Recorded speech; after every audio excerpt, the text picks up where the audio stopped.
Bonsoir tout le monde. Good evening, everyone. Welcome to our November 2nd special council meeting.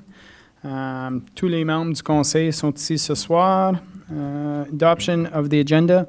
Motion to approve the agenda as presented. I need a mover and a seconder, please. Moved by Councillor Deakin, second by Conseiller Lorrain. All those in favor? Opposed? Carried. Disclosure pecuniary interest.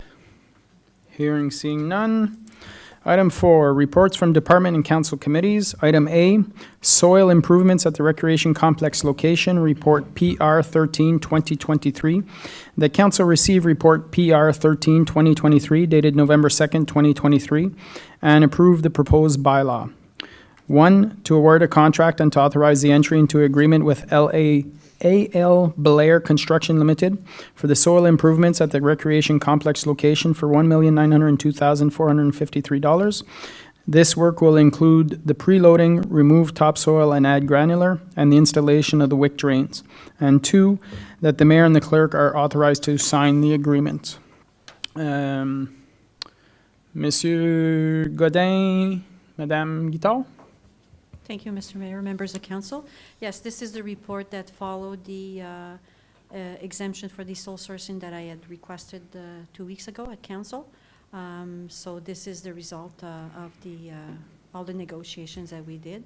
So A.L. Blair will be working as the general contractor. So they will be handling the work and supervising the work from Menard and GHD also.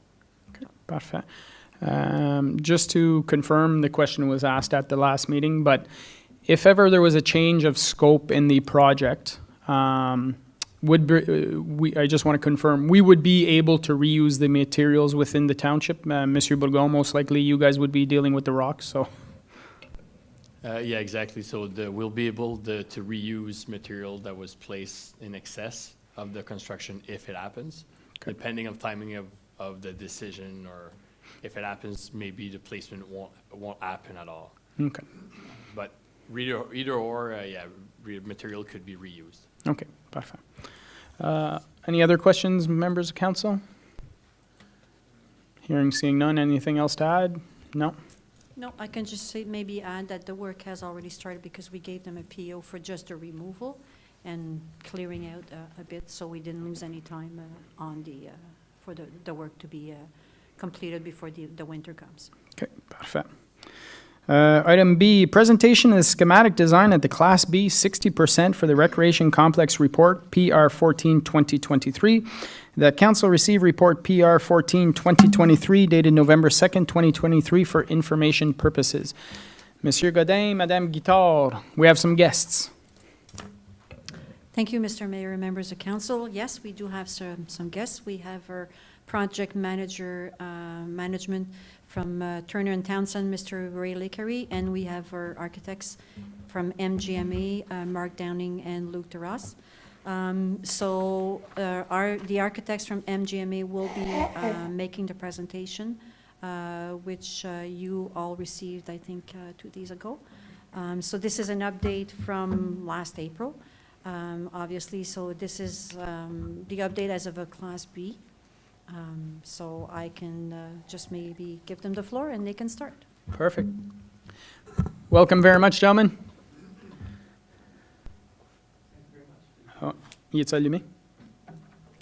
Thank you very much for having us. So I'm Mark, this is Luke, for anyone who doesn't remember us. Sorry, before you start, just make sure you're close to the microphone so the people in the online can hear what's going on.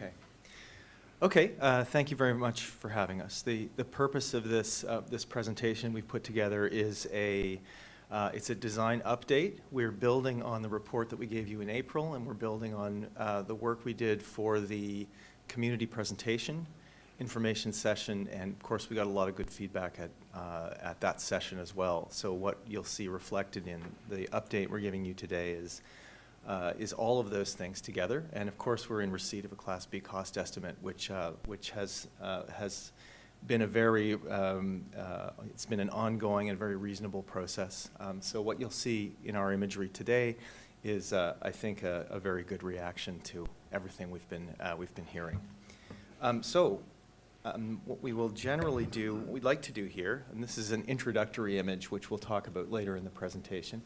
We're going to show you an update on the site plan. We are going to show you some renderings of the exterior of the building. We're going to revisit some of the interior spaces of the building, which we've made some design adjustments to, for the most part, in order to keep the value of the project high and the costs under control. So if you could go to the next slide.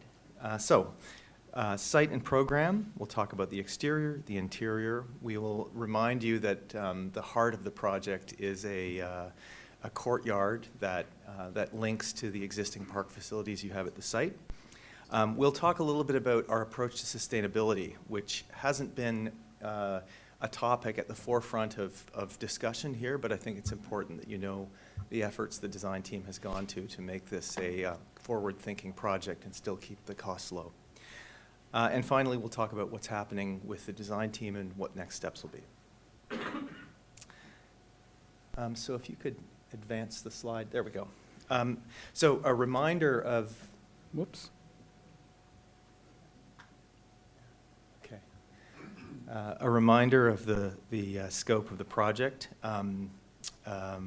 Parking lot to the east, building to the west. This is an image that most of you are familiar with and have already seen, so I won't spend too much time on it. But just to say that one of the exciting things about continuing to develop a project is we get to know it in more detail. So 320 standard parking spots, 9 barrier-free, EV charging stations,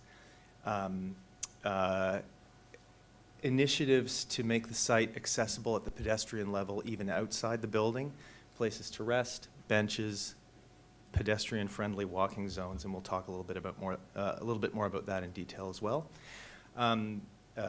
Part of our update tonight is to say that we're also fully engaged with the municipal approvals.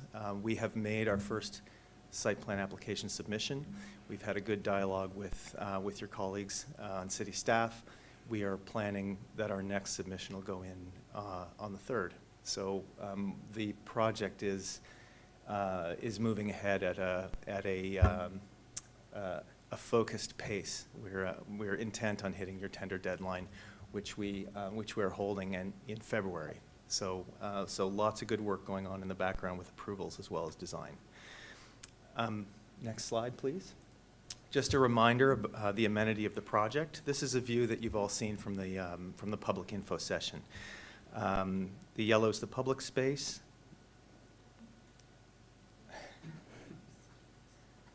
The orange are change rooms. Greenish blue is the pool. Blue are the rinks, obviously, and the pink is the community hall. The next slide, please. The plans are here for reference.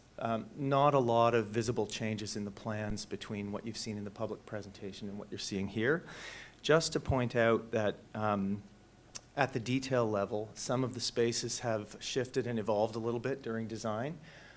We have added a gender-neutral change stall to each of the dressing rooms.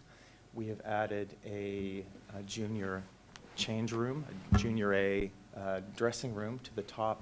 You can see it at the northwest corner of the spectator rink. If we advance to the next slide, we have, it's difficult to read on the screen here, but tucked to the east side of the running track, there is a fitness center gym. So those are program additions that we've worked with, but we've also worked as hard as we can to keep the GFA, of the gross floor area of the building, as low as it can be. If we can advance to the next slide. In addition to continuing to develop the program and plans, we'd also got a few views we'd like to show you of the building exterior. So if we start here, this image illustrates the nature of solid wall versus glazing in the project. The roofscape generally, you can see the relationship of the building to the courtyard, and you can see the scope of the parking lot. This view also points out that the parking lot is part of a planting strategy that we think is in harmony with your current ambitions for the park that's existing already. So we're doing everything we can to make the parking area a kind of pleasant pedestrian experience and to make the east facade of the building open, luminous, and inviting. Next slide, please. So this is a view of the kind of pedestrian experience. If you've, after you get dropped off or after you park your car, we are investing in some changes in hardscape and softscape plantings so that before you even get to the building, at least there's a kind of pleasant pedestrian entry sequence. So this slide shows a change in texture for the accessible parking spots and for the pedestrian route across the parking lot. Shows our planting strategy, a little bit of night lighting, and points out that the building is open, luminous. The main entrance is a higher volume, always lit from the interior, and that the spectator rink has ample translucent glazing, which of course is wonderful for daylighting during the day, but also presents a luminous elevation at night. Next slide, please. Do you want to talk a little bit about material? Sure. Yeah, I can speak to this slide. So this is zooming in a little bit at that main entry. And you can see that we've called out a number of the primary building materials at the exterior. So you'll see the first building material, item 1, which is a textured metal cladding. It's like a folded corrugated metal panel. We like this material because we find that it's, adds an interesting texture, plays with light, provides a lot of visual interest, but is also very economical and durable and appropriate for a building of this scale. Item 2, which is a perforated sunshade and full height glazing. So this is a feature that we make at the main entry of the building to signify that, hey, this is the primary point of access, the primary entry. We think that it provides a little bit of visual interest, and also this type of perforated metal sunshade helps to screen daylight from coming into the building too much. Item 3 is the translucent insulated glazing that Mark had spoke about for the arena. That's that big stripe over to the right side of the image, which again we think provides a nice expression of the hockey arena on the exterior of the building, but also provides ample diffused daylight, soft natural daylight for the rink space on the inside. As well, you'll notice a kind of slender band of masonry running along the base of the building, which is another nice and durable material as the building hits grade. As well, you can see a couple opportunities that we see for building signage at the exterior. Item 5, which is immediate main entry to signify the building. Next slide, please. Just make sure that's an example, right? The wording will Yeah. be fully bilingual when we put it up. Absolutely. A sort of placeholder as we begin to get into more detail with the signage of the project. This slide shows those 4 or 5 different materials in more detail. These are all examples that our office has done for other recreation facilities in the province. So item 1 on the left side is that textured metal cladding, again providing a lot of texture, visual interest to break down the scale and the size of the building. Item 2, the perforated metal sunshade and full height glazing, again providing visual interest and a strong and clear expression of the main entry of the building. Item 3 is the translucent glazing for the rinks, so that kind of milky, soft, frosted glazing that provides soft, gentle daylight for the rink space. Item 4 is our masonry base, again providing a lot of texture and interest to the large building elevation. And then item 5 is an sort of example of what we see as being a kind of interesting or innovative usage of signage for the building exterior. Next slide, please. So with this kind of interest we have in keeping the value of the building focused on the program that you need, we also are aware that the material choices we make have to be durable and economical, but we also, we want to make sure that the principal spaces of the building get the attention they need. So this is a view of the main lobby. It's a lofty space. The running track above looks down into the main lobby space. To the right, you can see generous full-height glazing looking out into the courtyard. We think this is the space that connects all the other spaces in the building and needs to be treated with some love and attention so that it's so that it's a generous and delightful space. We're doing everything we can to keep it that way, but of course it is public space, so since you saw the building at the Class D and C levels, we have tightened up this space the best we can. We always test our assumptions with views like these to make sure we're still providing a space that's accommodating and pleasant. Next slide. We're now standing at the running track level looking down into the main lobby. To the right, you see the gym fitness center with some glazing overlooking the running track. And of course, you see the track to the left of the image also overlooking the courtyard. So in spite of the fact that the spaces are handled with a certain economy in the floor plan, there aren't a lot of giant spaces in the project, we are investing as much as we can in getting natural light into the spaces. Next slide, please.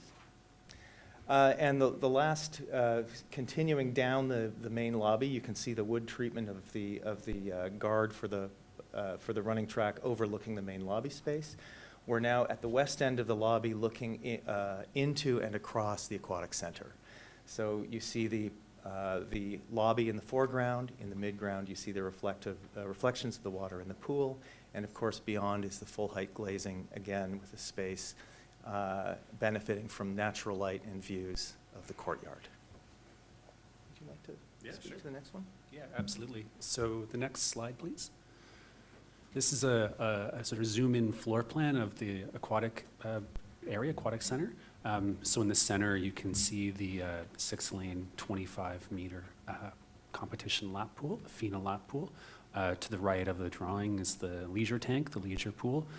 And to the top is, in yellow, is the lobby area where the last two views were represented. So you can see that large kind of connection between the pool and the lobby, ample space for viewing, ample space for spectator views for a competition or families visiting the facility to watch family members swim.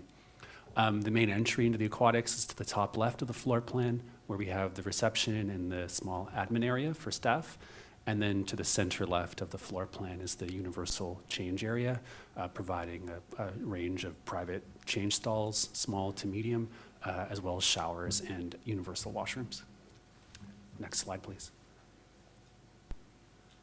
This is one more view from the lobby, looking south into the pool.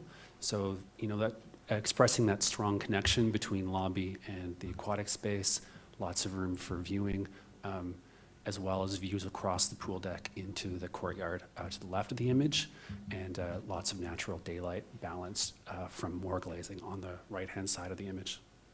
Next slide, please. And then this is a last view of the pool, where you're standing to the southern side of the lap pool, just to the left of the diving board. You can see the diver taking off to the right of the image, and then views back into the lobby beyond. Next I noticed slide, the please. climbing wall's not there anymore. You want to take it? Sure. And of course, important, the largest spaces of the project are the rings. So this is, we've provided a view of one of the rings. This is obviously the spectator ring. So if you recall from the floor plan, spectators are seated in a kind of almost a sort of three-quarter bowl arrangement with tiers of seating around the principal rink. Really, this is the space that's immediately visible upon entering the facility. So we see this as a really kind of animated and exciting place. To the top right, you can see the diffuse light, daylight coming in through the glazing. It's important that it is diffuse. We never do buildings that have glare or that direct sunlight onto the ice surface for obvious reasons. But we do depend on natural lighting to be a kind of element that animates the space. With I think a simple color palette, we are trying to keep the space as exciting as possible. And off to the left, you'll see there's a couple of sort of smaller entries and exits you can see into the space. But generally speaking, to the left is the player's bench, and to the rear ground of the image, the background, is the north side of the rink with audience behind the dasher boards. Tough, simple, durable, but a space that we think is going to be really an exciting and wonderful place in the building. If you can go to the next one. Finally, the last kind of principal space in the project is the community hall. So very big space, divisible into a couple of smaller spaces. Most of what we've said here tonight should be familiar to you. We've really worked as hard as we can to keep the program to be exactly what we described to you in our last report. So the community hall space, divisible into three. What you're seeing at the top right of the image is a little bit of natural lighting coming in at high level. To the left of the image, you see glazing looking out into the courtyard. At the top of the space with the natural wood ceiling and that band of that sort of charcoal blue color, those are all of the services of the space are concealed in the ceiling. The charcoal band is an acoustic treatment. So we're, for a big, tough, simple space, we think that the use of a couple of simple and economical materials, plywood, acoustic treatment, wood ceiling, we think we can get a lot of bang for our buck out of this space. Finally, if we could go to the next section, these are images that you will have seen at the public presentation, but like we've said, the heart of the project is its connection to your existing park. The building in these images is sort of fades away a little bit into the background, the focus being to remind you that you've got a delightful amenity. The middle of this building, all of this has been included in the cost report, so the benches, the plantings, the shrubs, the perennials, the trees are all part of the scope for the project, and we think it's a really important and lovely space, and one that really provides all the natural light into the other larger spaces of the project. If you go to the next slide, this is an example of how hardscaping along the edge of the community hall might work, and we see a lot of great opportunities to program these central spaces of your building to open out into this courtyard. Next section of the presentation, well, I want to talk a little bit about sustainability. We understand that we want to keep things as simple as possible for this project, but we are also stewards of the climate, all of us. And one of the things that we've done here is we are not looking to get this building certified under any of the kind of main certifying bodies. We haven't been tasked with making it a LEED project or a zero carbon project. However, those principles are principles that we always follow as designers, and we've done everything we can to make this building a kind of sustainable effort. So I'm just going to read this. I'll be quick about this because this is a quote from the Canada Green Building Council. I think some of you may have seen this. To avoid the worst impacts of climate change, all nations must focus their efforts on carbon reduction. In Canada, building construction and operations must effectively eliminate greenhouse gas emissions to meet the national target of carbon neutrality by 2050. To achieve this goal, each new building design must target zero carbon emissions to avoid retrofits down the line. There is no time to wait. A zero carbon building is highly energy efficient and minimizes greenhouse gas emissions from building materials and operations. Until all emissions can be eliminated, high-quality carbon offsets can be used as a counterbalance. So if we go to the next slide, what that's meant for us in our practice as architects, but specifically in our approach to this project, we're looking to improve the performance of the building envelope. So we are not looking at, when we do a rink replacement for a lot of the municipalities we work with, we're often looking at buildings that are uninsulated or buildings that have no humidity control. This project operates at a higher level of performance than anything you might expect from even the last 10 years. It's very important to us to ensure that this building is a good value and is economical. So when we say improve our envelope performance, we're talking about reduce the overall amount of glazing to solid wall, detail the building so there are no thermal bridges, structure penetrating from the inside to the outside, use a good, highly insulated roof system, These are simple principles that we would apply to any building, and we are ensuring that we are taking this task very seriously on this project. Improved envelope performance does not mean increased expense. It just means it's a topic that we pay a lot of attention to in our office, so the building that we're going to be providing can meet those goals. Reduce energy consumption. Very important topic. This project is an all-electric project. And what that means is that we're very focused on waste heat. Refrigeration systems produce tons of waste heat. Pools use tons of waste heat. There's a really natural way that we can recycle heat energy in this building to recover heat that might have been wasted in buildings from 20 years ago. And that leads into the last point, which we think is, we think this building is innovative. And maybe the next slide will discuss that a little bit. Overview here is that if you look at the aerial view, a couple of simple points. First, we want to maximize daylighting where possible. Daylighting is, can represent an energy savings depending on how you operate the building, but is also just a kind of factor of a pleasant space. So you can see with the scale of a building like this, we have to be judicious, but we think we've gotten, we've created a floor plan that provides ample natural light to most of the spaces in the project. Number two, we're maximizing diffuse daylighting. So I'm thinking specifically of the arenas. For many owners, clients, members of the public, the idea of putting a translucent wall system into an arena is in some ways seems radical. To us, it's an insulated system. It's almost like a wall system. And there's no downside to doing it as long as we are cognizant that we can't have glare, we can't have players distracted by bright sunlight, and we can't have natural light on the ice. Other than that, there's no reason not to have glazing in an arena. So we've looked at that, and we think that's it's one of the ways that the space becomes a little bit elevated and just a better space for the public. We have minimized, overall, this building actually has quite a low glazing to wall ratio, and that's one of the tenets of trying to do an energy efficient building.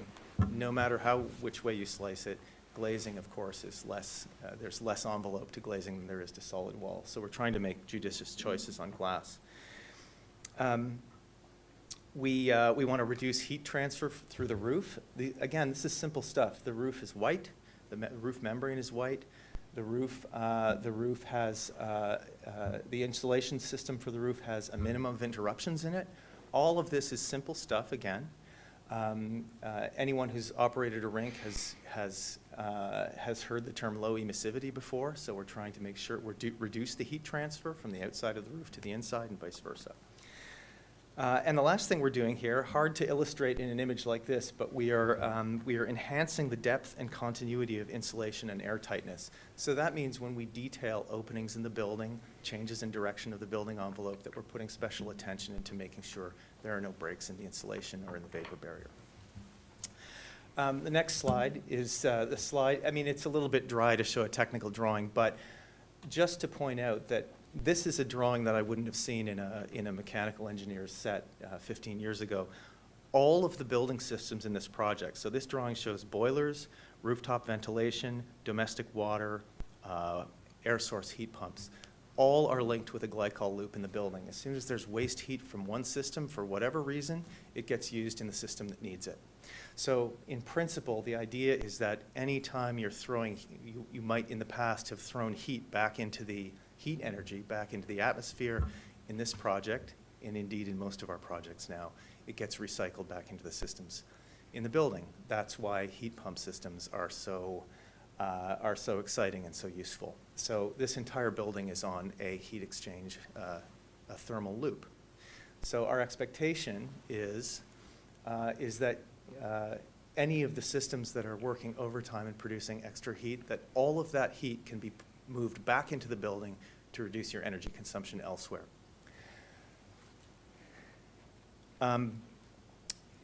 Last thing about this slide. There is another drawing in this set that I mean, of course, we're technically, we're pretty advanced on the set by now. I mean, we're a month away from a Class A costing. The natural gas schematic from the mechanical designers has two little pieces in it, a generator and a condensing boiler for when the temperature drops below -10 outside. It's a tiny little drawing. Buildings in the past would have sheets devoted to how natural gas might get burned off during building processes. In this building, you're as close as you can possibly get to having no emissions.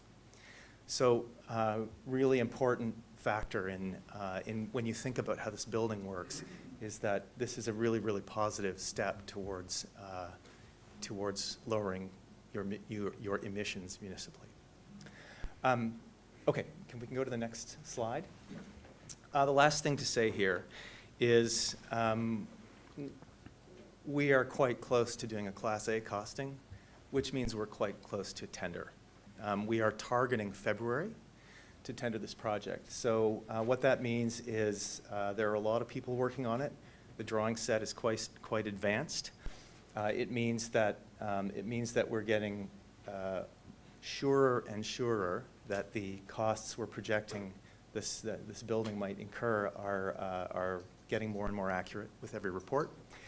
And of course, it means that you're in a full team press right now. We've got people numbering in the 20s working on it, and really the goal of all of this is to have a contract in your hands by February that you can tender. What we've seen in the industry is that the longer you wait, the more expense you'll incur for escalation. So the team is committed to meeting the tender date that's in the schedule, and we hope that's all. I mean, for us, this is exciting. It's all good news. We hope you feel the same way, but we are on track to meet the schedule that we've been showing to you for the last year. And I think that's it. Of course, if it's permitted, if you have any questions, we can address them. Thank you very much. Monsieur Godin, Madame Guittard, did you want to add anything at this point in time before we go to council member questions? Thank you, Mr. Mayor, members of council. No, I don't think at this point I have anything to add. I think the rest will be followed up. Okay. Questions, comments, members of council at this point in time? Councillor Lorrain? I have one quick one to ask, and it just has to do, and I know these are just renderings, they're not actuals, but I just want to make sure that when we're talking the rinks and rink size, and I know we're trying not to add that second floor and all that stuff, but I'm hoping that we're going to take into account the utilization of those rinks and in the height model, right? I mean, we're playing with pucks, you're playing with balls that get launched. Yeah. When I look at that picture shows a very low roof, low ceiling, beams to the ice. And I know if I look at the Ember Marina as an example, you can't dump a puck down the ice without hitting a beam. And I want to make sure that we're not creating a design that restricts the actual gameplay of, sure, minor hockey, that's one thing. When you're talking higher levels of minor hockey and junior, then you're talking a higher standard of play, and you have people dumping pucks down the ice, and we just don't want it to keep hitting the ceiling and popping down and having to blow the whistle and all that. I can respond to that by saying that I don't have the clear dimension off the top of my head, but we usually use as a minimum dimension, we consider the use of the pads actually when hockey players aren't using them, so when a lacrosse team might use it, or even volleyball. And our clear height in this project actually is two stories, because the roof plane of the rink space is the same as the roof plane over the gym and the running track. So I would be very happy to get you a fully dimensioned drawing to explain what those are, but we see these spaces as fully two-story spaces. Okay. So again, it could just We're- be We're not the, lowering them. it could just be the view of the picture that we seen, but again, Yeah. just taking into account, because sometimes when you don't say something, and then all of a sudden you get to that Yeah, point, Yeah. and he's like, why didn't you speak up? Yeah, totally hear you. I mean, I think in principle, the cross-section through this building, and we've got hundreds of technical drawings at this point, which we can review with you, but what you'll see is that it's the second-story roof just continues across the rinks. Even though they aren't, technically, there's no mezzanine for the public up there, it's still a two-story high space. Okay, thank you. Questions, comments, members of council? Councillor Lorrain? The other question I had is, when we get to the point that we have to build these facilities to be, the zero carbon goal for 2050 or whatever it is, and we have to start thinking about that now. This is probably more for Madame Guital, Mr. Gadin, but are there programs in place that provide funding for that, or reductions or anything like that to get to that point, knowing that we have to build and design in that manner? Thank you very much, Conseiller Lorrain. I know FCM has a lot of programs. I'm not sure if any of them would apply, but Monsieur Godin, Madame Guittard? Thank you, Mr. Mayor, members of council. I know that there used to be that green grant from the province that last year was out, but we were not advanced enough in the design at that time. But that was to help for a new construction. For retrofit, I'm not sure if this grant would be like, if we would be eligible. But again, this grant is not out, has not been out again. So we were hoping that it would come back. We could definitely check with FCM. Yeah, I believe FCM has a lot of green federal money that they like to throw around. So hopefully this project can be considered for those. Okay. Other questions, comments, members of council? I'll have one. I'm not sure how easy it is to answer. Obviously, we know that, with the current economic status, things have changed and stuff.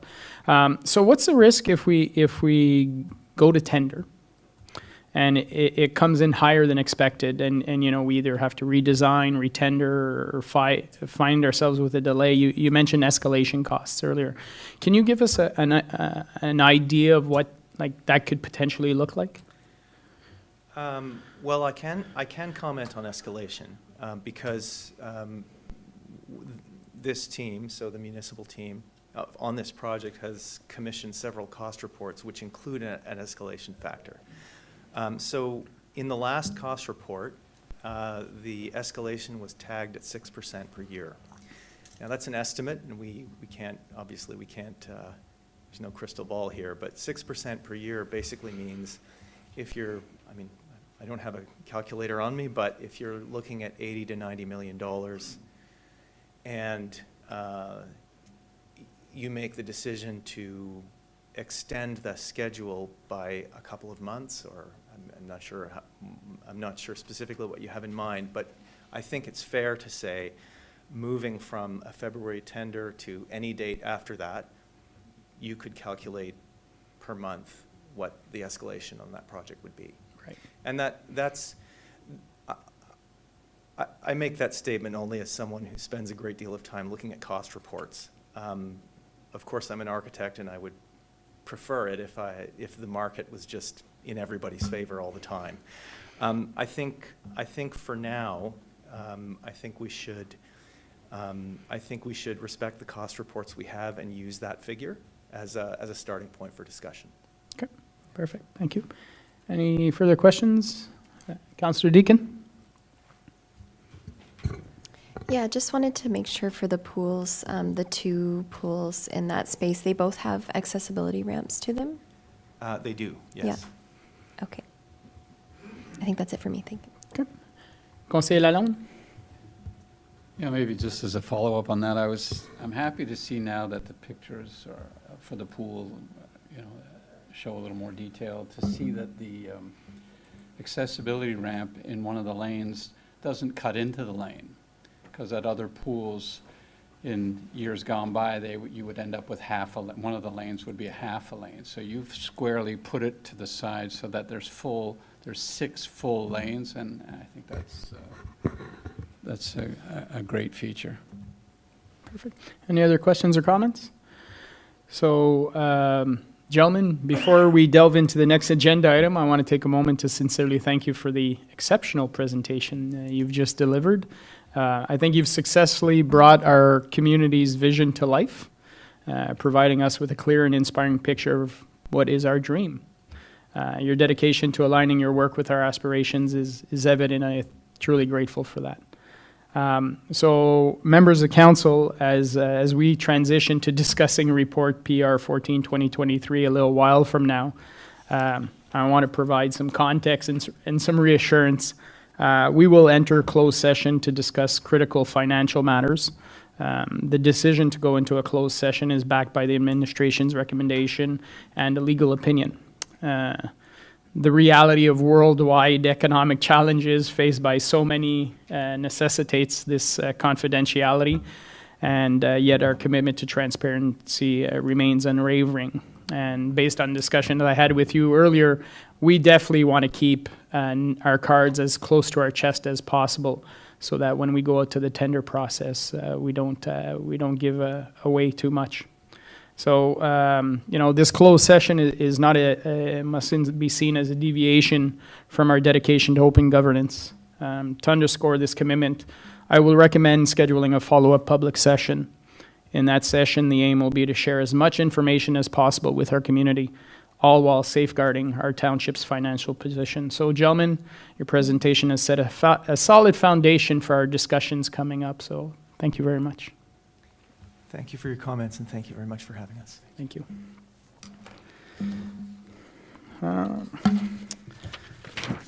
With that, we will move on to the next item, which is question period on meeting of the day. If anyone has any questions, please come up to the lectern. I see no one. We'll move on to resolutions. Motion that council approve all recommendations listed on the agenda under items number 4, reports from department and council committees. I need a mover and a seconder. Moved by Councillor Tonoski, seconded by Conseiller Lalonde. All those in favor? Opposed? Carried. Item 7, bylaws, 2023-116, being a bylaw to award a contract and to authorize the entry into agreement with A.L. Blair Construction Limited for the preloading, remove of topsoil and add granular, and the installation of wick drains, report PR 13/2023. I need a mover and a seconder, please. Moved by Conseiller Deacon, seconded by Conseiller Lorrain. All those in favor? Opposed? Carried. Closed session, motion to move into closed meeting at the hour 6:42 p.m. to address matters pertaining to Section 239 of the Municipal Act 2001, SO 2001, Chapter 25, to consider matters relating to 1. Costing update, Recreation Complex, Report CS 10/2023, under Section 2J, a trade secret or scientific, technical, commercial, or financial information that belongs to the municipality or local board and has monetary value or potential monetary value. And Section 2K, a position, plan, procedure, criteria, or instruction to be applied to any negotiations carried on or to be carried on by or on behalf of the municipality or local board. Item 2, update on the Director of Corporate Services, Treasurer Recruitment Process, verbal report under Section 2B, personal matters about an identifiable individual, including municipal or local board employees, and Section 2D, labor relations or employee negotiations. Need a mover and a seconder, please. Moved by Conseiller Lalonde, seconded by Councillor Tonoski. All those in favor? All those opposed? Carried. Thank you very much. We're going into closed session.